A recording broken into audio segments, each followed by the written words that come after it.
welcome to my channel. My name is Angelique Alita. If you don't know, now you know. And I am doing a back to basics, not so basic makeup tutorial. What does that mean? Long story short, I love watching videos on YouTube and I love doing makeup. However, I have felt that some videos are a little misleading when they talk about the trends, because not every trend works for everyone's face. So what I will be doing, I'm so clever. What I will be doing is breaking everything down step by step in bite-sized tutorials, highlighting the best parts of each trend. My bad if you hear me moving, I don't think I built my stool correctly. Long story short, you are tuned into the first part of the video, which is called laying the foundation. What does that mean? Long story short, creating your base. Your base is what will help you have that smooth, healthy, radiant complexion. And I think this is probably the simplest thing to do. It's also kind of complicated because it all depends on your skin type. But what I'll be doing is giving you a little education, if you will, on what may work best for your skin, at least from my vantage point. Now, just for reference, I do have combination skin. I'm typically oily in my T-zone areas and I get dry right here. With this current climate, especially because I've been indoors a lot, I have been noticing my skin just a little normal, and I think it's just because I have been moisturizing often. I'm always in the house. I'm not going outside, exposing myself to the sun as much. So that being said, I still have combination skin. It's just right now it's a little more tamed, but do know that skincare is unique to you. You can do some research on exactly what type of skincare steps you want to do, but I'm going to start from the makeup portion, and the first portion of that is primers. Now, what is a primer? A lot of people ask this. If I look down, it's because I have my notes. I want to make sure I'm giving you the right information, and I'll still try to display it right here on the screen. But a primer is a preparatory product that's applied after your skincare. Now, it is done to create an extra layer, like a barrier between your actual skin and the foundation and other products that you will build on top of it. This is a part of your skincare prep, in my opinion, because it does help treat your skin just like your moisturizer will. Now, when you are doing your primer, a lot of people ask, like, do you need primer? I remember when it first came out, I heard conflicting views. Once again, people were saying that you don't need primer. It's just another way for companies to get money. You can just use moisturizer. I think we have to bust that myth unless you Googled it already, but here's my take on it. I got my notebook. I should get my reading glasses. Do you need primer? Yes.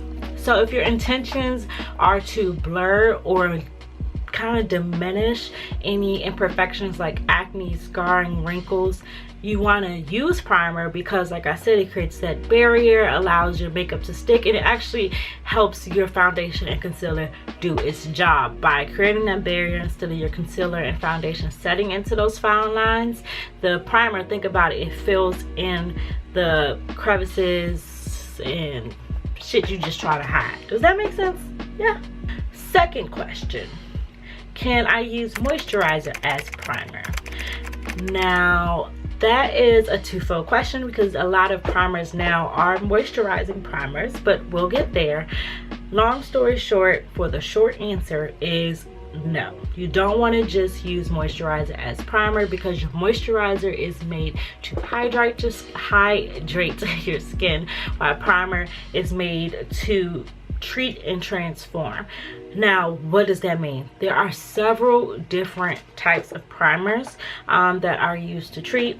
You have anti-aging primers, you have illuminating, smoothing primers, you have color correcting primers, and then you have your moisturizing primers, which I would say you can use as your moisturizer, but why not use a moisturizer still? Because it's like moisturizing. Like, if that's the purpose, use a moisturizer.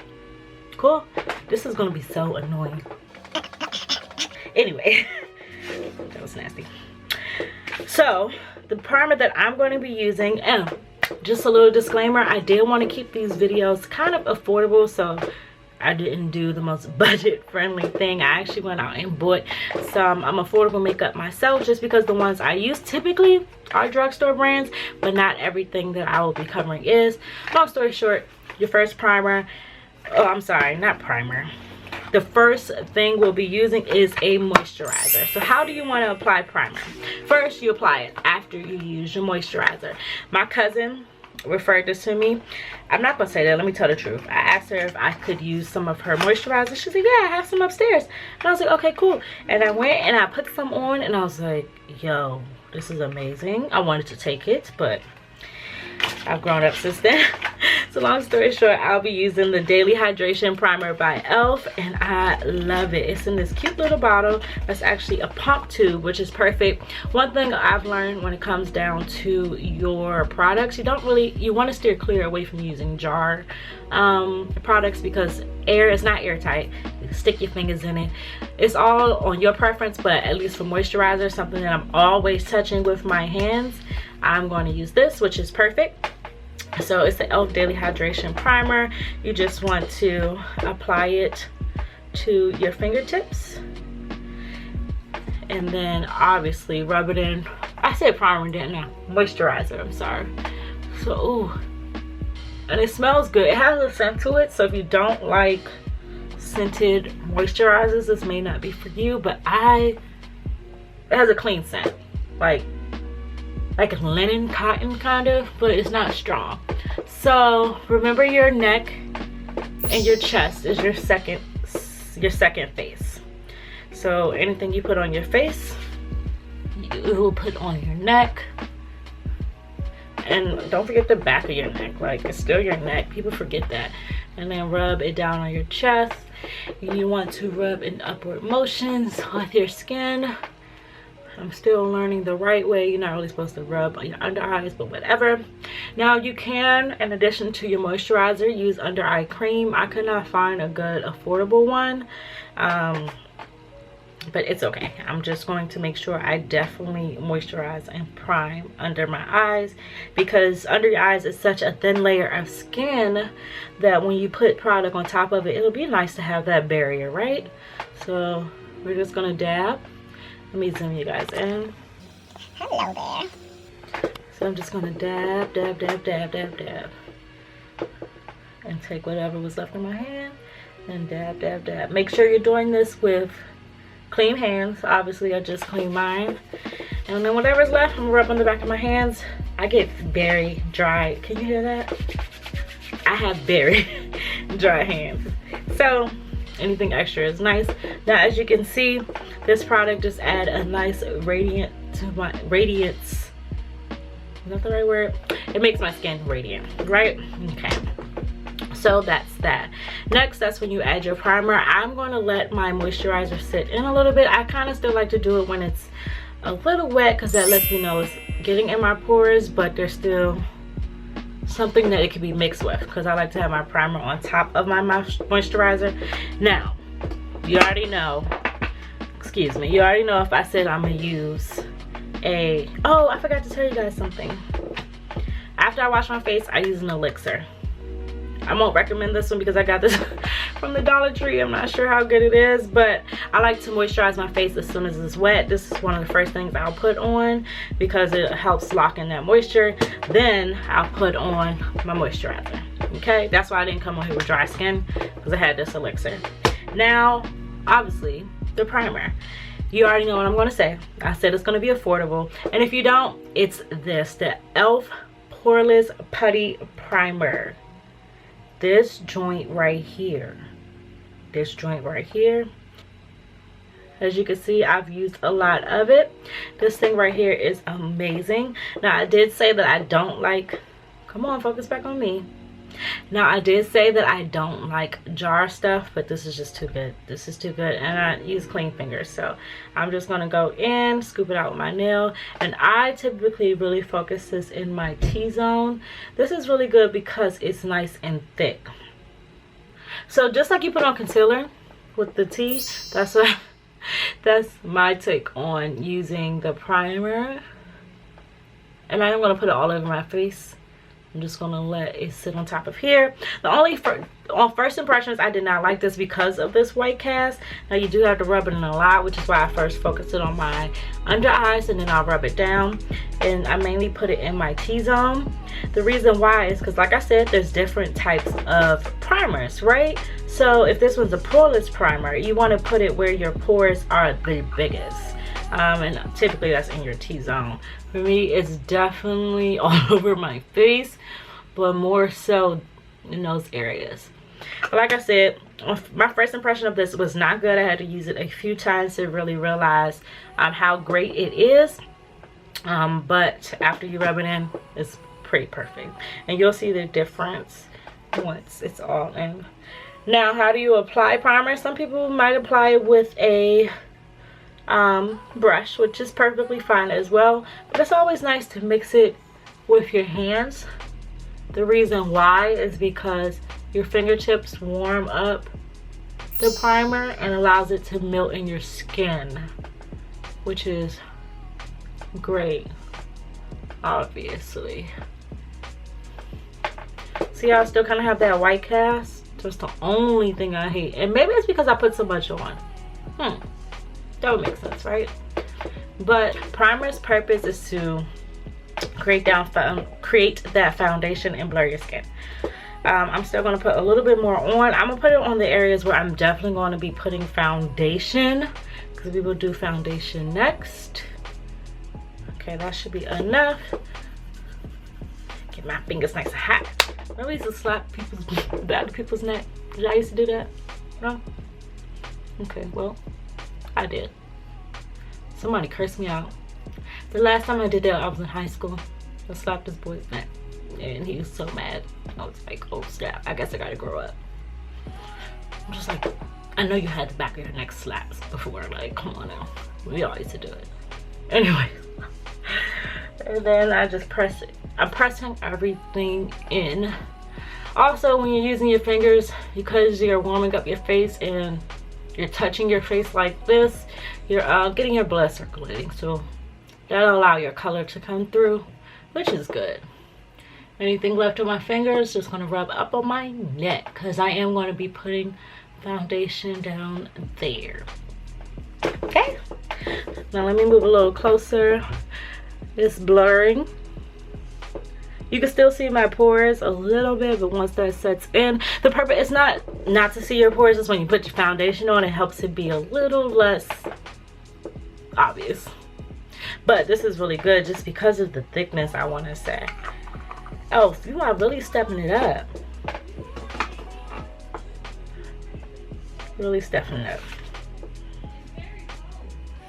Hold on one second. I'm filming, guys. I can hear you. I said it. So now that we have our base prep, we're going to let our primer kind of set in, do its thing with the skin. You kind of want to give it some time to grip. But that being said, let's talk about foundation. There's different types of foundations. You have your liquid, which is what I typically use. You have creams, you have cream to powders, you have powders, then you have minerals and tinted moisturizers. Am I forgetting anything? I'm sure there's some in between there, but those are your most prevalent. The ones that I've seen floating around often is the liquid, creams, and then there's some cream to powders that I heard are becoming really popular. It's kind of weird to me. Long story short, liquid is really good for almost all skin types. At least in my opinion, I use liquid. Cream is typically good if you have drier skin. You don't want to use it with oily because it can pick it up and move a little too much. Cream to powders are good if you want more of a matte look, while the cream is good if you want a dewy look. At least with your liquids, you have kind of a few more options in between there depending on the formula that company had made for that specific product. Your mineral is more of a light sheer, and your tinted moisturizer is more of a sheer too. Now I personally use liquid because you can build it from sheer to full coverage depending once again on the intention of the product, or you could just keep packing that joint on. And so I like to have that option. Now what also helps in that is your brushes. There are different type of brushes as well. So the type of foundation brushes, right? You have your flat top foundation brush, which is this. Actually, let me take this off. Like I said, I purchased some stuff. So you have your flat top foundation brush. Then you also have stippling brushes, which are kind of similar, except they're a little more sparse of hairs and they are used to stipple, obviously. You have an oval brush, which is like this. I actually don't use this but for my wigs, but long story. I wanted to try it out, it just didn't work for me, but it's nice because it's denser, so if you want a more full coverage, it allows to pick up a lot more product. This gives you more control, in my opinion. If I can control this thing on top, how do I take this off? Then you have your concave, which sounds like what it is. Basically, this is a flat top. The concave is concaved in here, so you'll see like a hole. Oh my god, this is really nice. Wow, thanks, Sonia Cusher. Anyways, concave allows you to pick up more foundation, and then you have the oval brush. Like I said, same thing, allows you to pick up a lot of a foundation. Is good for blending. And then this is your beauty blender. This is how I first started learning how to put on foundation. Oh wait, flat top, right? Kabuki, concave, and then I have the flat brush. I just thought about that. That's actually how I first started putting on foundation. I kind of lied. Where is it?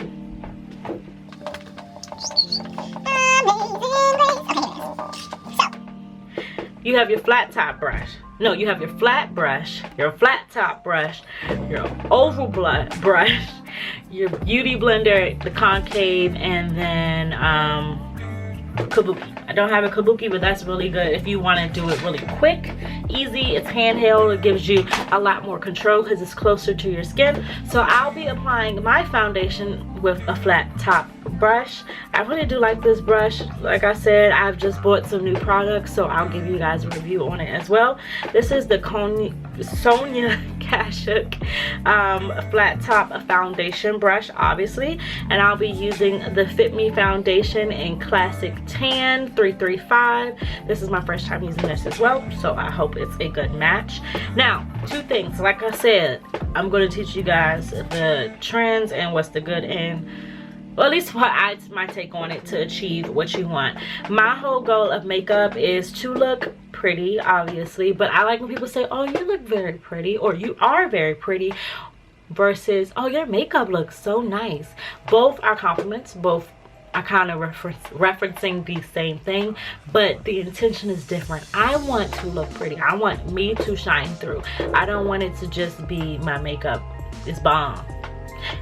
I love a beat face, and that's what we'll eventually end up with, but it's all, I feel like the reason why people say that is all because of your foundation. So, two things. When I first put on my foundation, I act as if it is concealer, right? So I hope this is a good color. I take it, oh yeah, it should be. Yeah, okay. I take it and I put it on my quote-unquote problem areas. So the parts that are a little darker that I want to cover up, just like you would with concealer. But I feel like when you put concealer and then foundation over that, it just builds that cakiness that I don't need.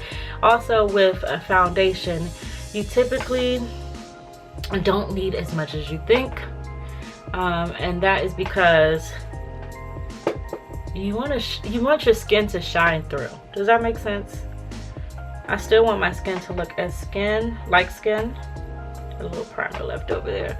So, and two things to balance it out. So you see how I put it here because that's a problem area. Now if I didn't put it on this side, it will notice. So I will add a little layer on here, and all I'm doing is taking my foundation, tipping it over, and applying it with my finger, obviously.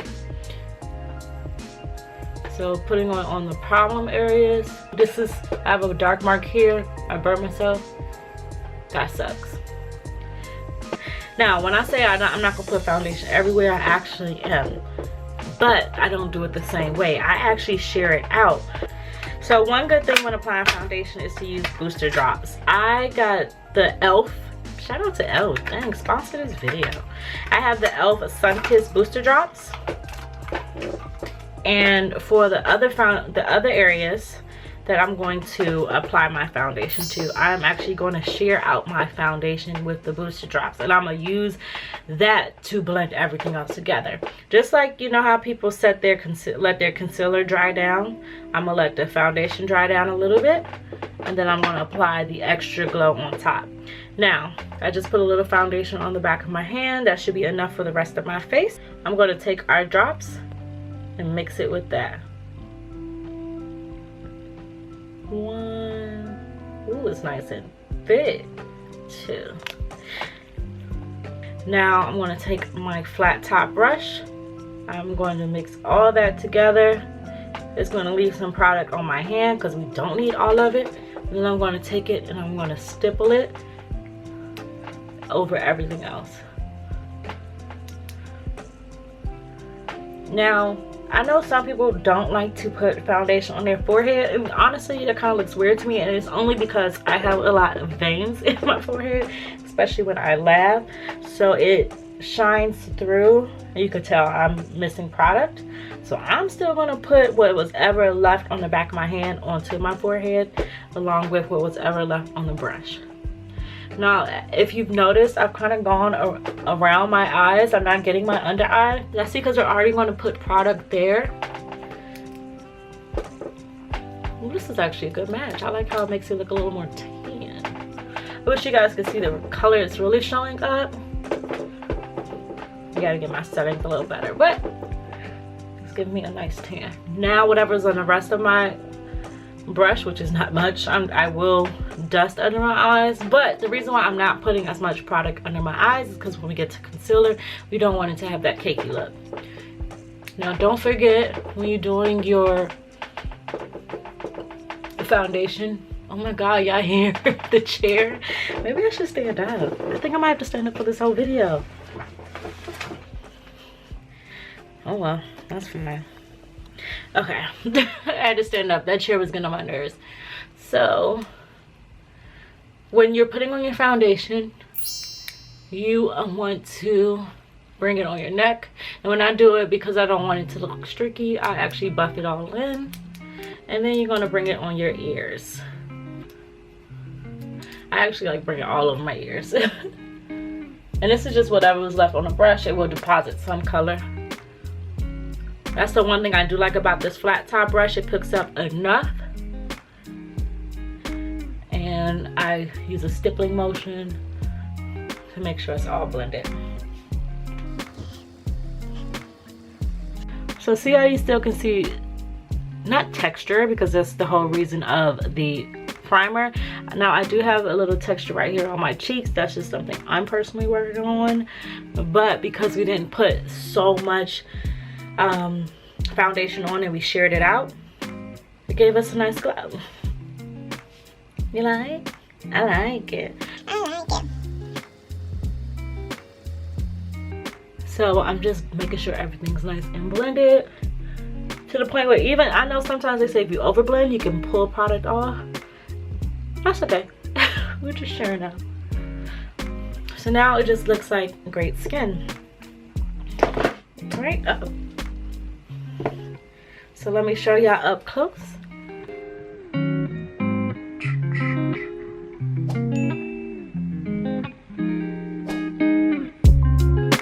This is why I love liquid foundation. Just in case you're wondering, the matte poreless obviously is matte, but I like a dewy look, which is why I added the Sun-Kissed Booster Drops. So, recap for laying the foundation. Primer, use it. It's a must. It helps you create that layer, which protects your skin, as well as treating it if you choose what works best for your skin. Don't make the wrong decision of choosing a product that isn't really helping. Like I said, I have big pores. I use a poreless primer. If you have green or discoloration, I should say, use a color correcting primer. If you have a lot of wrinkles, use an anti-aging primer. Right? So figure out what primer works best for you. Use a great moisturizer for your skin type as well. I recommend this so much. It's hydrating. Like I said, I have combination skin and I still like a dewy finish. So in my dry areas, it's perfect. In my oily areas, it's fine right now because I'm not so oily. I'm stuck inside. Happy quarantine. And then when it comes down to foundation, I recommend trying, if this is your first time doing makeup, trying a liquid. It allows you to have a little more control and allows you to build the coverage. If you don't want something that's really heavy, you can share it out with the booster drops. Booster drops are your friend, especially if you want a more dewy look. You can use a great matte foundation and add that. You want to share it out, especially on your forehead. Make sure you always get your ears and your neck, and use a great brush that allows you to have control over your product. If you rather try the Beauty Blender in my tutorial for the concealer, I will definitely be using this. Beauty Blender is perfect if you really do want more of a sheer finish. I actually could have used this on my forehead, and I still am because it's wet, so it's going to create a little more. It's going to share it out a little bit more. But Beauty Blenders are good if you want less product, because the Beauty Blender holds in so much of that. And what's another tip? Stipple. First you want to stipple it in. The reason why you don't want to roll so much, which is the only reason why, if you notice, I did it on my jawline and then going down, which I probably shouldn't have did on my neck, but rolling pulls the skin. Stippling allows you to just press it in and still do what you got to do. All right, does that make sense? Stippling? Okay, cool. So next we are actually going to move on to brows. If you want to know how to get a sculpted, natural, sharp brow, click the next video. Don't forget to like, comment, and subscribe. What was your favorite tip from today? Also, not from today. What was your favorite tip from this video? Let me know. I would love to know. Next, we're going to go ahead and do a natural sculpted brow, combining a few different tips and tricks from every brow trend that there is right now, and it's going to be best for your face, even though we look kind of different. Trust me, it'll work. Click on the video. Go ahead. You're still here, right? Oh, are you commenting? You're commenting right now? Okay. All right, now click on the video.